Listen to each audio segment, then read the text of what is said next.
Hello everybody, welcome to the Fussboi channel, and today we have a special video talking about one of the very popular recent trends, Pokemon. Alongside Labubus, it seems like people have been going rabid over Pokemon cards, and at first, I wasn't really paying it any mind, but then I asked, why? Why is Pokemon so popular again? And that's the question we'll be answering today. Now, of course, this isn't the first time Pokemon has had a resurgence. If I'm not wrong, the first time they quote-unquote came back was when that whole Logan Paul fiasco happened, sparking many streamers and YouTubers to also open Pokemon with the likes of Ludwig, Miskiff, David Parody, and many more creators coming into the Pokemon field. And this, actually, was my introduction to Island Chrome, who was a lot of people's go-to guy for Pokemon card information. But with this resurgence of popularity, the insects came out from hiding. The scalpers. Prices rose for a base set exponentially, and XY evolutions along with it. During this time, it was mainly people wanting vintage cards like base set, but also whatever was out at the time. Just know anything Pokemon was not being seen on the shelves. Mind you of anything? Getting back to the point, that's really how it is now. Is it because sets are starting to actually be heat? I mean, we have the Umbreon card and Prismatic Evolutions, the Charizard and the 151 set, and Mewtwo with the Team Rocket set. Well, here's the thing. 151 came out in 2023, and other than people that were already collecting, nobody was really paying it any mind. It was sitting on shelves. I myself even bought a booster bundle on a whim, and I pulled the Charmander, which was absolutely amazing. So, if not because of the banger sets coming out, then why? Why is Pokemon popular again? Well, let me just show you this trailer.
Yes, it's actually because of the TCG Pocket app.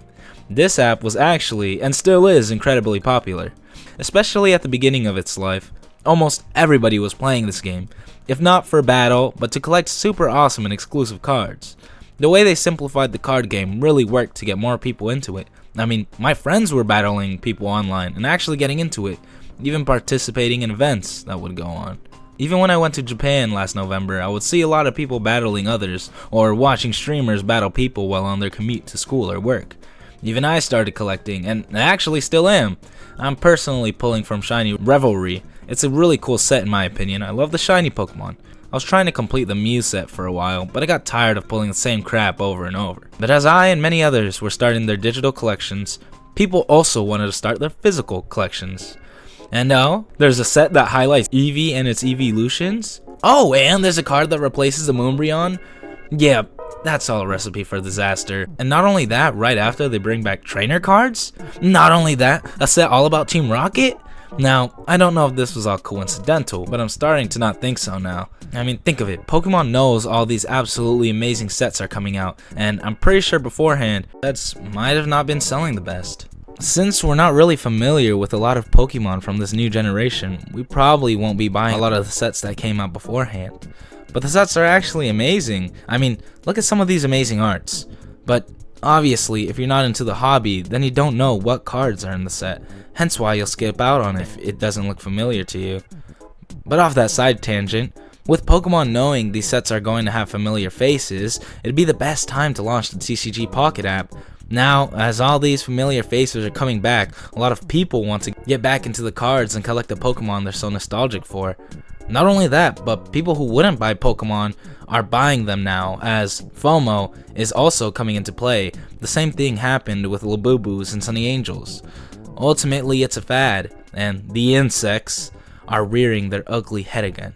Taking a break from reselling shoes, and retiring from selling PS5s to resell Pokemon and take the joy away from the average person, pricing items at $20 above retail price, sometimes even 2 times retail price with the ETBs and SPCs, and buying the stock out all for themselves. It really is a horrible thing that's happening, and I really don't know when the scalping will end. Some stores are helping by implementing restrictions, but bots are really tearing up the online space, making it virtually impossible to buy anything from there. And it really does suck, not only for me, but for the average person. Not a lot of people can justify or afford paying an extra $20 or even $100 for a product. They can't even buy it if they wanted to. And pricing somebody out of a hobby is something absolutely disgusting and despicable. I mean, as a kid and young teen, I wouldn't buy any Pokemon cards because I couldn't justify even spending $40 on a pack just to get nothing. I mean, it is kind of gambling, but I didn't want to make that gamble as a kid when I could get a bag of chips or maybe some soda. And I didn't want to ask my parents for money. And I'm pretty sure there's an adult level to that. People cannot justify paying $50 for a pouch collection of prismatic evolutions, or even $50 for a booster bundle when retail is $25. Of course, rich people can pay that price, but for everybody else, it's an absolutely outrageous price. For cards? Really? And it sucks that now, people who are leisurely in the hobby, buying packs whenever they drop, have to now actually work to get a box, or even some packs, camping outside of GameStop for hours or even days before release to get the new product. It's really sad to see, and I just hope it comes to an end soon. If you guys have any other theories as to why the Pokemon TCG has become popular again, let me know in the comments. I hope you guys enjoyed this video and it gave you some insight on the hobby. Let me know what set you guys have been into lately and if you still play TCG Pocket app. Anyways, if you liked the video, leave a like, and if you want to help me reach 300 subs, subscribe! Other than that, I hope you have a great morning, night, and or day, whenever you're watching this, and have a freaking good one. See ya!